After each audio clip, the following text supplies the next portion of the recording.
Taki mam jeszcze jeden przekaz do Ciebie. To, że masz pewne przekonania, to, że one są w Twojej głowie i czasami one Ci przeszkadzają, to nie znaczy, że musisz uznawać się za kogoś niedoskonałego i niewystarczającego. Zawsze uznawaj się za osobę wystarczającą. To, że będziesz chciał coś zmienić w sobie, poprawić, to nie znaczy, że z Tobą jest coś nie tak. Nie, wszystko jest w porządku i jesteś ok, jesteś wystarczający.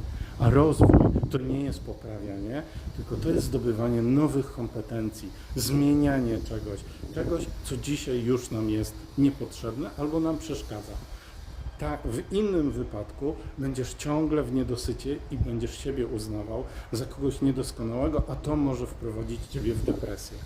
Nie, tak nie myśl. Myśl o tym, że jest wszystko z Tobą zawsze ok. Jesteś wystarczający czy wystarczająca dla samego siebie. Hej.